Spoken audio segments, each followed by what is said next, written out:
ഏവർക്കും സ്വാഗതം.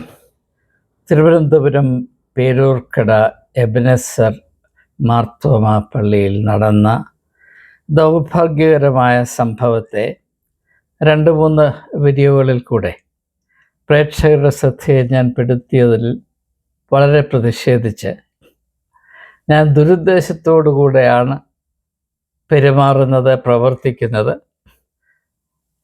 ഏതോ വ്യക്തിപരമായ ലാഭം കൊയ്യുന്നതിന് വേണ്ടി സംഭവങ്ങളെ കൂടുതൽ വക്രീകരിക്കുകയാണ് എന്നൊക്കെയുള്ള ധ്വനിയിൽ ചിലരൊക്കെ, അധികം പേരൊന്നുമില്ല, ചിലരൊക്കെ പ്രതികരിച്ചിരിക്കുന്ന സാഹചര്യത്തിൽ ഈ സംഭവത്തിൻ്റെ യഥാർത്ഥത്തിലുള്ള രൂപം എന്താണ്, ഇതിൻ്റെ ഉള്ളടക്കം എന്താണ്, ഇതിൻ്റെ സത്യം എന്താണ്, അസത്യം എന്താണ്, ഇതിൻ്റെ നാൾവഴികൾ എന്താണ് എന്ന് തിരിച്ചറിയാൻ ആകസ്മികമായൊരു അവസരം എനിക്ക് ലഭിച്ചത് വളരെ അർത്ഥവത്താണ്. മീനിങ് ഫുൾ കോയിൻസിഡൻസ് എന്ന് ഇംഗ്ലീഷിൽ വേണമെങ്കിൽ പറയാം. അത് ഒരു സ്വകാര്യ സംഭാഷണമാണ്. പക്ഷേ സ്വകാര്യ സംഭാഷണമാണെങ്കിൽ പോലും അത് സോഷ്യൽ മീഡിയയിൽ കൂടെ ചിലർക്ക്, വളരെ അപൂർവം ആളുകൾക്ക്, എനിക്ക് തോന്നുന്നൊരു 3-4 ആളുടെ കയ്യിൽ മാത്രമേ ഈ സമയം വരെ എത്തിയിട്ടുള്ളൂ എന്നാണ് എനിക്ക് മനസ്സിലാക്കാൻ ഇടയാകുന്നത്. കാരണം ഇത് എനിക്ക് അയച്ചു തന്ന ആൾ അപ്രകാരമുള്ളൊരു ധാരണയാണ് നൽകിയിരിക്കുന്നത്. ഇതിൽ ഈ സംഭവത്തിൽ വളരെ ആദർശപരമായി നിശ്ചയദാർഢ്യത്തോടെ പങ്കെടുത്ത വ്യക്തി തൻ്റെ അനുഭവം തൻ്റെ ഒരു സുഹൃത്തിനോട് വിശദീകരിച്ചു കൊടുക്കുന്ന, വിദേശത്ത് താമസിക്കുന്ന ഒരു കത്തോലിക്കനായ സുഹൃത്തിന് വിശദീകരിച്ചു കൊടുക്കുന്ന ഒരു ഓഡിയോ ക്ലിപ്പാണ് ഇത്. നിങ്ങൾ ദയവായി കേൾക്കണം, ക്ഷമയോടെ കേൾക്കണം. കാരണം നമ്മുടെ ഇടയിൽ യഥാർത്ഥത്തിൽ സംഭവിക്കുന്നത് എന്താണ്? സത്യത്തോടും നീതിയോടും ഒരു രാജ്യത്തിൻ്റെ നിയമത്തോടും സന്മാർഗബോധത്തോടും താല്പര്യമുള്ള, ചുമതലബോധമുള്ള ഒരു ക്രിസ്ത്യാനി ഒരു സഭയുടെ പശ്ചാത്തലത്തിൽ അനുഭവിക്കുന്ന വിമ്മിഷ്ടം എന്താണ്? അവൻ്റെ അവസ്ഥ എന്താണ്? സഭാ ഭരണകൂടത്തിൻ്റെ ഉരുക്കുമുഷ്ടികൾ എപ്രകാരമാണ് അവൻ അനുഭവിക്കുന്നത് എന്നതൊക്കെ തിരിച്ചറിയാൻ ആർക്കെങ്കിലും താല്പര്യമുണ്ടെങ്കിൽ, സത്യം തിരിച്ചറിയുന്നത് പാപമല്ല എന്ന് വിചാരിക്കാൻ ധൈര്യമുള്ളവർ മാത്രം ദയവായി ഈ വീഡിയോ ആദ്യം മുതൽ അവസാനം വരെ സശ്രദ്ധം കേൾക്കുക. അതിനുശേഷം നിങ്ങളുടേതായ വിധത്തിൽ അന്വേഷിച്ച് ഇതിൻ്റെ യാഥാർത്ഥ്യങ്ങളെ തിരിച്ചറിയുക. ഈ സമയത്ത് എനിക്ക് പ്രത്യേകിച്ച് പറയാനുള്ളത്, ഇതൊരു വശം മാത്രമാണ്. ഇതിൽ നിന്ന് വ്യത്യസ്തമായി എന്തെങ്കിലും അഭിപ്രായമോ അല്ലെങ്കിൽ ഈ സംഭവത്തെ സംബന്ധിച്ചുള്ള വിവരണമോ ആർക്കെങ്കിലും പ്രകടിപ്പിക്കാൻ താല്പര്യമുണ്ടെങ്കിൽ ഞാൻ അവരെ സാദരം ക്ഷണിക്കുകയാണ്. കാരണം എന്നെ സംബന്ധിച്ചിടത്തോളം ഈ സംഭവത്തിൻ്റെ സത്യം വെളിപ്പെട്ട് വരണമെന്നല്ലാതെ ആരുടെയെങ്കിലും സൈഡ് പിടിച്ച് ഏതെങ്കിലും ഒരു നാടകം അഭിനയിക്കേണ്ട, അരങ്ങേറേണ്ട ആവശ്യം എനിക്കില്ല.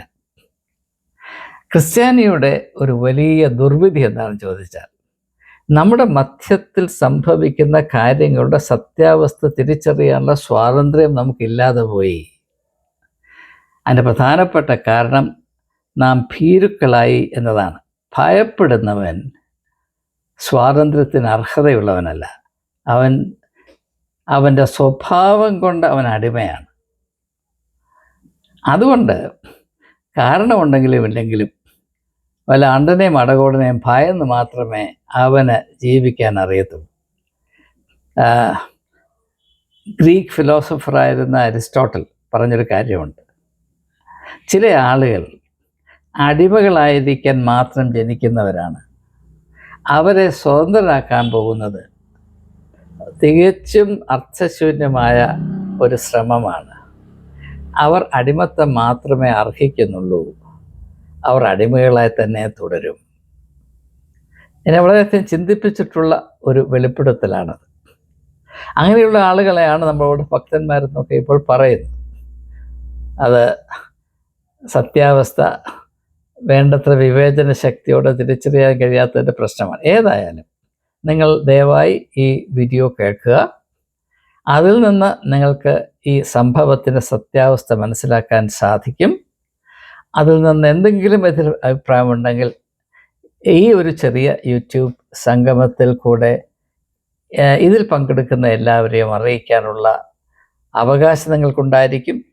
പ്രത്യേകിച്ച് ഞാൻ റവറൻഡ് പ്രസാദ് പൊന്നച്ചനോട് അഭ്യർത്ഥിക്കുകയാണ്, പ്രിയ ബഹുമാനപ്പെട്ട അച്ഛ, ദയവായി വന്ന് അച്ഛൻ്റെ ഭാഗത്തുള്ളത് പറയാനുള്ളത് ജനങ്ങളെ അറിയിക്കാൻ കൂട്ടാക്കുക.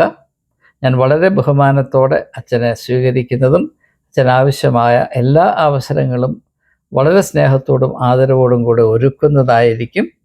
അതുകൊണ്ട് സത്യം വെളിപ്പെടുത്തുവാനുള്ള ശ്രമത്തിൽ അച്ഛനും പങ്കാളിയാകും എന്ന പ്രതീക്ഷയോടെ എൻ്റെ കയ്യിലെത്തിച്ചേർന്ന ഈ വീഡിയോ കേൾക്കുന്നതിന് പൊന്നച്ചനെയും അദ്ദേഹത്തെ സപ്പോർട്ട് ചെയ്യുന്ന ആളുകളെയും, അല്ല എബനേസർ മാർത്തോമ സഭയിലെ അംഗങ്ങളെ ആകമാനവും എല്ലാറ്റിനും ഉപരി കേരളത്തിലെ എല്ലാ ക്രിസ്തീയ വിശ്വാസികളെയും സാദരം ക്ഷണിച്ചുകൊള്ളുന്നു. ഇതാണ് ആ ഓഡിയോ. ബെന്നിച്ച, നീ അയച്ച മെസ്സേജ് എല്ലാം കണ്ടായിരുന്നു. എനിക്ക് രാവിലെ കോൾ എടുക്കാൻ പറ്റിയില്ല.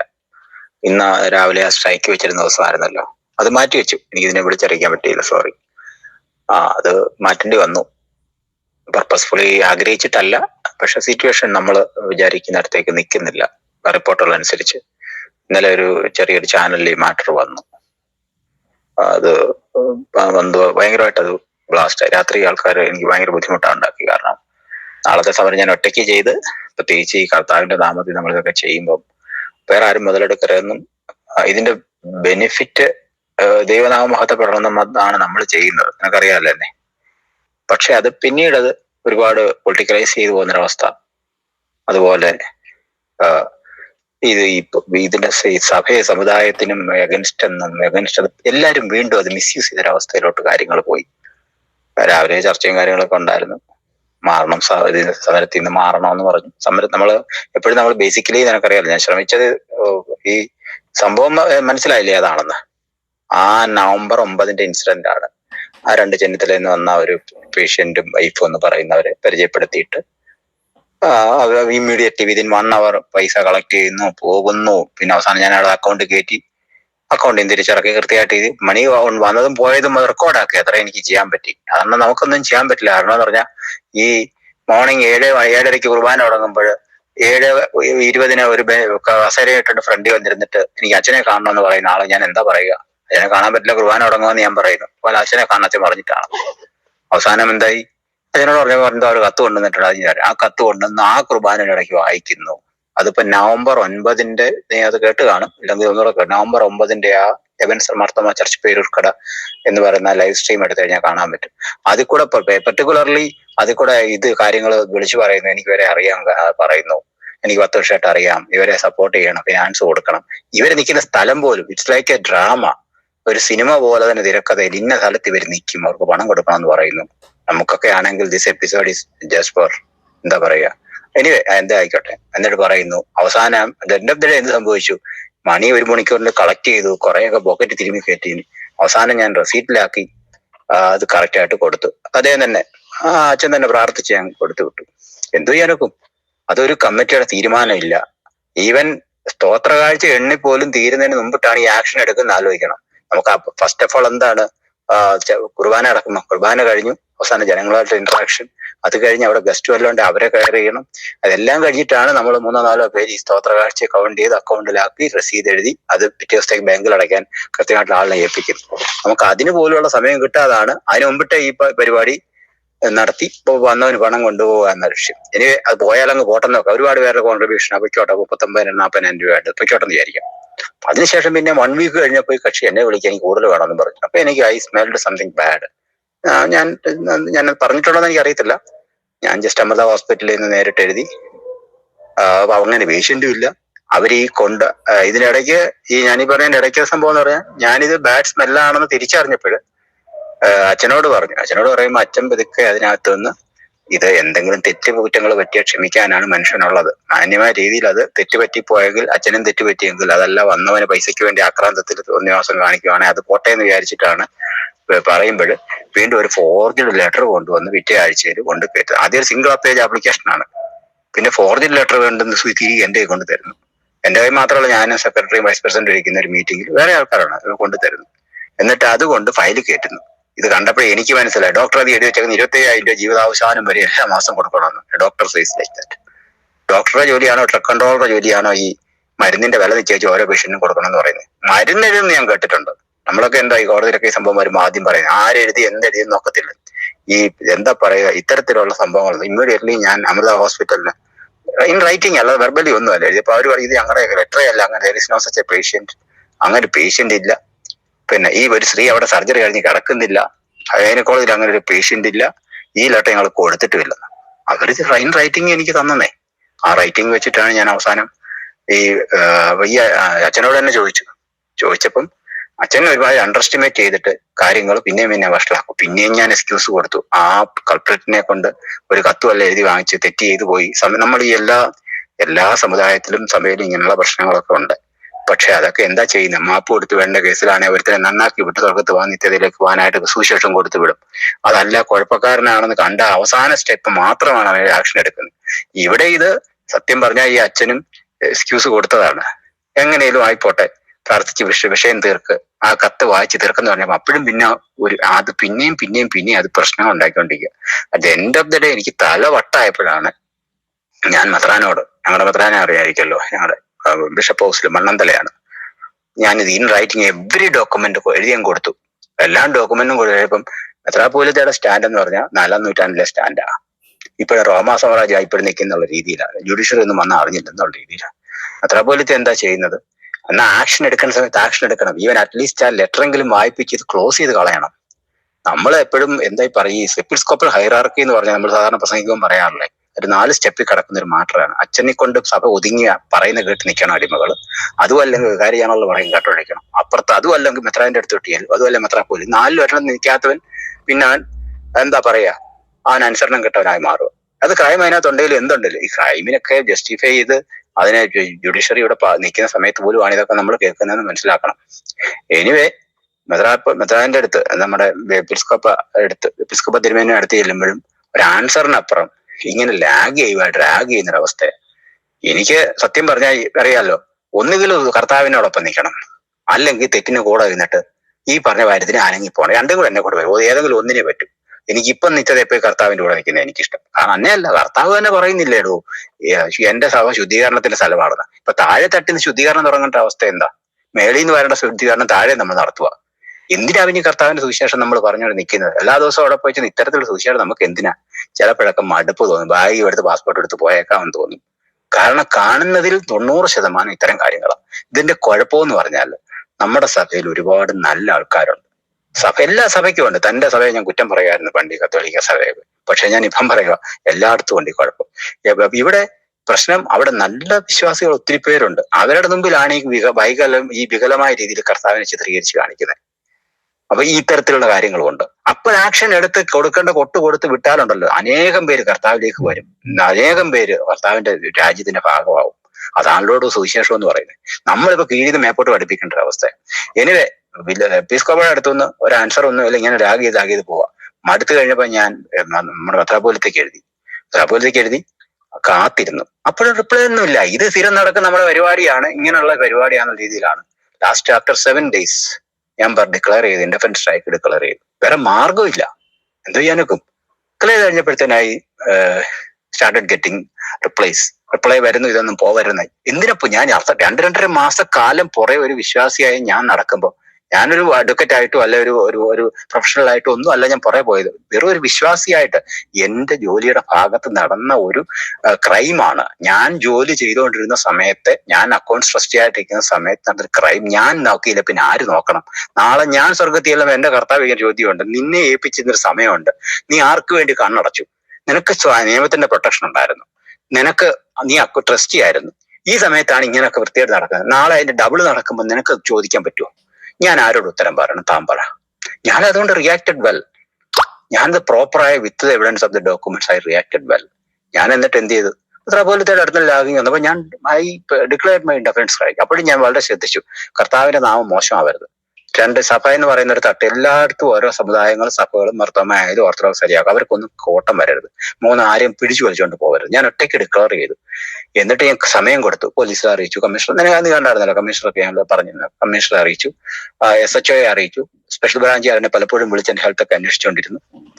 എന്നിട്ട് 4-ാം തീയതി ഡിക്ലെയർ. പക്ഷെ അതിനിടയ്ക്ക് 2-ാം തീയതി ആയപ്പോൾ എന്റെ ഒരു നമ്മുടെ ഇതിലൊക്കെ ഉള്ള മണ്ഡലത്തിലേക്കൊക്കെ എന്തോ എന്റെ സുഹൃത്തുക്കളിൽ തന്നെ ഞാൻ പിറ്റേന്നത്തേക്കുള്ള ഞാൻ ഉള്ള റിയാലിറ്റി തന്നെയാണ് ഞാൻ പറഞ്ഞത്. അത് ലീക്കായിട്ട് ചാനലുകളിലൂടെ ഒരുപാട് വന്നു. ചാനലുകാർ ഒരു ദോഷവും ചെയ്തില്ല. അവരുള്ള ഞാൻ എന്താണോ പറഞ്ഞത് മാത്രമാണ് ഈ ചാനലിൽ അവർ എടുത്തിട്ട് എന്റെ സ്ട്രൈക്കിനെ കുറിച്ച് ഞാൻ പറഞ്ഞത്. സ്ട്രൈക്ക് ചെയ്യാൻ എനിക്ക് റൈറ്റ് ഉണ്ട്. ഞാൻ ഏതൊരു സിറ്റിസണും സ്ട്രൈക്ക് ചെയ്യാൻ റീസണുള്ള റൈറ്റ് ഉണ്ട്. അത് ഒന്നിനും എതിരല്ല. ഒരു ക്ലെൻസിങ് ആണെങ്കിൽ ഞാൻ സ്ട്രൈക്ക് ചെയ്യുന്ന ഒരു സ്ഥാപനത്തിന് മുമ്പിലും അല്ല. ഞാൻ സ്ട്രൈക്ക് ചെയ്ത പബ്ലിക് റോഡിൽ എന്റെ മേക്ക് ദ എന്താ അത് ക്ലെൻസ് ദ സിസ്റ്റം. അല്ലെങ്കിൽ ഞാൻ ഉണ്ടായ സമയത്ത് നടന്ന സംഭവം ക്ലിയർ ചെയ്യുക എന്നുള്ളത് മാത്രമല്ല എന്റെ ലക്ഷ്യം. അതിനപ്പുറം അവിടെ എന്ത് നടക്കുന്നു, ഈ പറയപ്പെടുന്ന ഈ ബഹുമാനപ്പെട്ട അച്ഛൻ എന്ത് പറ്റുന്നുള്ള എന്റെ വിഷയമല്ല. ഇനി ആർക്ക് എന്ത് പറ്റിയാലും എനിക്കറിയണ്ട. ഞാനിരുന്ന സമയത്ത് ക്ലിയർ ആയിട്ട് പോകണം. അത് ക്ലോസ് ചെയ്തിട്ട് എനിക്ക് അത്രയേ ഉള്ളൂ. അതിന് മാത്രമായിരുന്നു ഞാൻ ശ്രമിച്ചത്. ഞാൻ അവസാനം ഡിക്ലെയർ ചെയ്തു. തലേദിവസം പക്ഷെ ഈ മാറ്റർ കയ്യിൽ നിന്ന് പോയി. ചാനലുകളിലൂടെ വന്നു അനേകം പേര്, ഒരുപാട് പേര് ബ്ലാസ്റ്റ് എംബസി ഒരു തീപ്പൊരി ഇട്ട് കഴിഞ്ഞാൽ തീപ്പൊരി ബ്ലാസ്റ്റ് ആയി പോകുന്നൊരവസ്ഥ എത്തും. അപ്പോൾ കാര്യങ്ങൾ പിറ്റേ ദിവസം എനിക്ക് രാത്രി കിട്ടിയ 2-ാം തീയതി രാത്രി 3 മണിയോടുകൂടി എനിക്ക് മനസ്സിലായി. ഒരു ചാനൽ പോലെ തന്നെ പറഞ്ഞു, 3-ന് ഞങ്ങളുടെ പ്രൈം അവർ കഴിഞ്ഞിട്ട് വേണം പോകാൻ, ഞങ്ങളോട് വരണം, എന്നിട്ട് 4-ന് എന്നിട്ട് പന്തലിലോട്ട് പോയാൽ മതി എന്നുള്ള സ്റ്റേജിലെത്തി.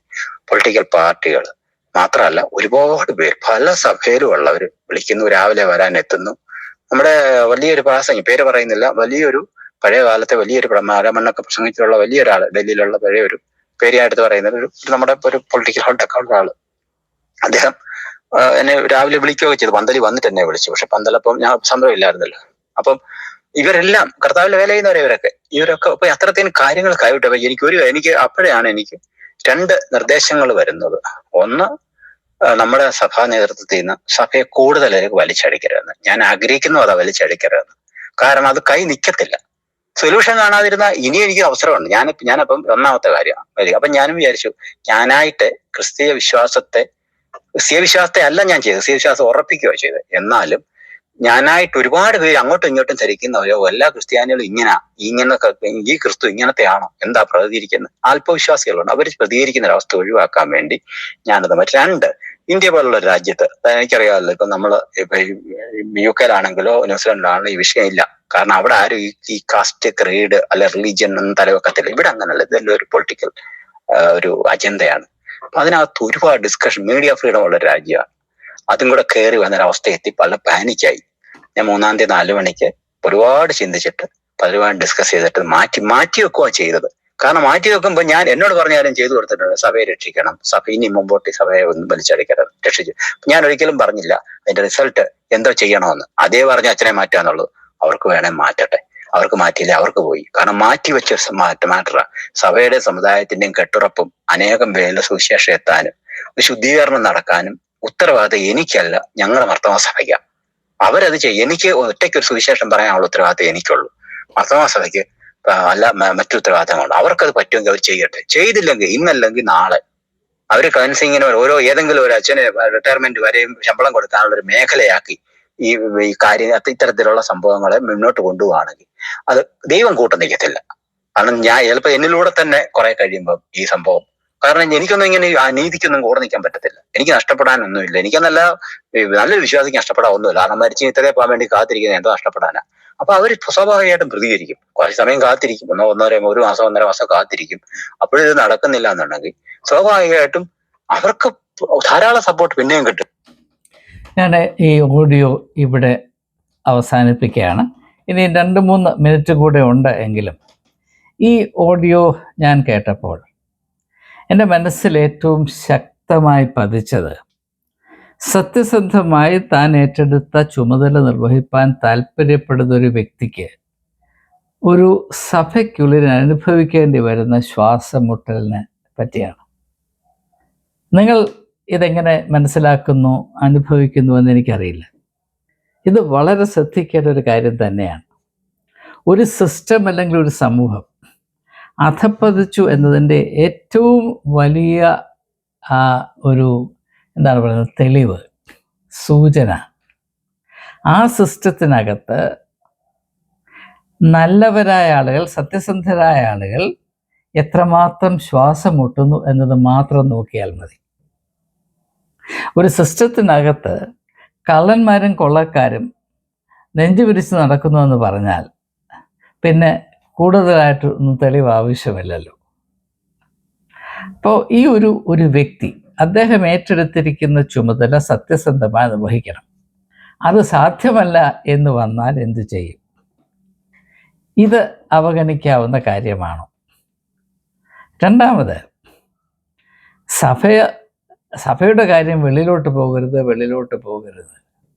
സഭയുടെ ഉള്ളെത്ര ചീഞ്ഞ് നാറിയാലും മറ്റാരും അറിയരുത് എന്ന് പറയുന്നതിൽ ഏതെങ്കിലും വിധത്തിലുള്ള ആത്മീകമായ യുക്തിയോ സതുദ്ദേശവുമുണ്ടോ? സഭയുടെ പേരും പെരുമയും കാത്തു സൂക്ഷിക്കാൻ ഏറ്റവും നല്ല മാർഗം സഭയെ ശുദ്ധമായി കാത്തു സൂക്ഷിക്കുക എന്നുള്ളതാണ്. പൗലോസ് അപ്പോസ്തലൻ പറയുന്നത് പോലെ കളങ്കമറ്റ എന്താണ് പറയുന്നത്, ബ്ലെമിഷ്ലെസ് ബ്രൈഡ് ടു ജീസസ് ക്രൈസ്റ്റ്. കളങ്കമറ്റ മണവാട്ടിയെ പോലെ സഭ വിശുദ്ധമായി തന്നെ നിലനിൽക്കുകയും അത് ദൈവസന്നിധിയിൽ നിരന്തരം സമർപ്പിക്കപ്പെട്ടുകൊണ്ട് ഇരിക്കേണ്ട ഒരു അത്ഭുത പ്രതിഭാസമാണ് എന്ന് നാം ഏവരും ധരിച്ചിരിക്കെ, അതിനകത്ത് എന്ത് അധർമ്മം നടന്നാലും എന്തെല്ലാം ക്രൈം നടന്നാലും അതിനെപ്പറ്റി ആരും മിണ്ടരുത്.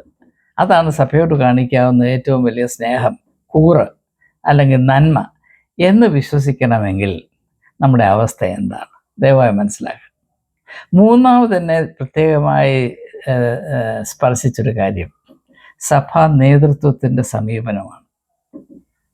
ഒരു വ്യക്തിയുടെ ആത്മീയമായ അരിഷ്ടത, അവൻ അനുഭവിക്കുന്ന വിമിഷ്ടം, അവൻ്റെ ധർമ്മസങ്കടം ഒന്ന് തിരിച്ചറിയുവാൻ പോട്ടെ, ഈ കലാപരിപാടി അവതരിപ്പിച്ച പുരോഹിതരിൽ നിന്ന് നമുക്ക് പ്രത്യേകമായി ഒന്നും പ്രതീക്ഷിക്കേണ്ട കാര്യമില്ല. പക്ഷേ പ്രധാനപ്പെട്ട ഇടയനായ മെത്രാൻ അതിനെങ്ങനെയാണ് കൈകാര്യം ചെയ്തത്? അവസാനം സംഗതി കൈവിട്ടു പോകുന്നു എന്നറിഞ്ഞപ്പോൾ ഈ സന്തോഷ് മാത്യുവിനെ ആഹാരത്തിന് വിളിക്കുന്നു, ബ്രേക്ക്ഫാസ്റ്റിന് വിളിക്കുന്നു, ലഞ്ചിന് വിളിക്കുന്നു, കുടുംബമായിട്ട് വന്ന് സപ്പർ കഴിക്കണമെന്ന് പറയുന്നു. ഇതെല്ലാം വളരെ നഗ്നമായ യാഥാർത്ഥ്യങ്ങളാണ്. പിന്നെ ഒരു കാര്യം കൂടി ഞാൻ എല്ലാവരോടും പറയട്ടെ. ഞാൻ ഈ കാര്യത്തിൽ ഇടപെട്ടിട്ടുണ്ടെങ്കിൽ, ഈ കാര്യത്തിലൊരു നിലപാടെടുത്തിട്ടുണ്ടെങ്കിൽ ഇതിൻ്റെ സർവവശങ്ങളും കൃത്യമായി പഠിച്ചിട്ടാണ്. ഇത് സംബന്ധമായ എല്ലാ ഡോക്യുമെൻസും ഞാൻ പഠിച്ചതാണ്, ചുമ്മാതെ പറഞ്ഞതല്ല. ഇതിൻ്റെ എല്ലാ ഡോക്യുമെൻസും എല്ലാ തെളിവുകളും ഞാൻ വ്യക്തിപരമായി കണ്ടിട്ടുണ്ട്. അത്ര തിട്ടമുണ്ടായിട്ടാണ് ഈ കാര്യത്തിൽ ഞാനൊരു നിലപാടെടുത്തത്. എന്തുകൊണ്ട് നിലപാടെടുത്തു എന്ന് ചോദിച്ചാൽ, ഇത് ഞാൻ മുമ്പ് ചെയ്ത വീഡിയോയിൽ പറഞ്ഞതുപോലെ സഭാജനം ഭീരുക്കളായി തീർന്നത് കൊണ്ട് സത്യത്തെ ഒന്ന് തിരിച്ചറിയുവാനും നീതിയുടെ പക്ഷത്ത് ഒന്ന് നിവർന്നു നിൽക്കുവാനുമുള്ള നട്ടലില്ലാത്തൊരവസ്ഥയിലാണ് ബഹുഭൂരിപക്ഷം വിശ്വാസികൾ എന്ന ഈ ദുരവസ്ഥയിൽ എന്തെങ്കിലും ഒരു വിടുതൽ ഉണ്ടാകണമെങ്കിൽ ആരെങ്കിലും ആ പാപഭാരം ഒന്ന് ചുമക്കണമല്ലോ എന്ന് വിചാരിച്ചിട്ടാണ്. എൻ്റെ പ്രിയപ്പെട്ട സഹോദരങ്ങളെ, നിങ്ങൾ തിരിച്ചറിയേണ്ട കാര്യം, സഭ ഇന്ന് അന്ധകാരത്തിൽ നിന്ന് അന്ധകാരത്തിലേക്ക് പോകുകയാണ്. ലോകത്തിന് വെളിച്ചം നൽകാനായിട്ടൊക്കെയാണ് ഞങ്ങൾ ഒരു മാർത്തോമാ സഭയായി നിൽക്കുന്നതെന്നൊക്കെ മോട്ടോയിൽ എഴുതി വെച്ചിട്ടുണ്ട്, ലൈറ്റ് ടു ലൈറ്റ്. എന്നാൽ സഭയുടെ അവസ്ഥ ഇതാണ്.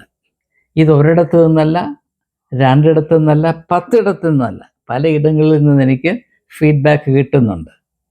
ഞാൻ ചുമ്മാതെ പൊട്ടനായിട്ടിരിക്കുകയല്ല. പലരും എന്നെ ഫോണിൽ കൂടെ വിളിച്ച് അവരുടെ ദുരവസ്ഥ എന്നെ അറിയിക്കുന്നുണ്ട്. ഞാൻ പല കാര്യങ്ങളും വെളിപ്പെടുത്താറില്ല, കാരണം ഇങ്ങനെയുള്ള കാര്യങ്ങൾ സംസാരിക്കുന്നതിൽ വലിയ സന്തോഷമില്ല എന്നത് തന്നെ.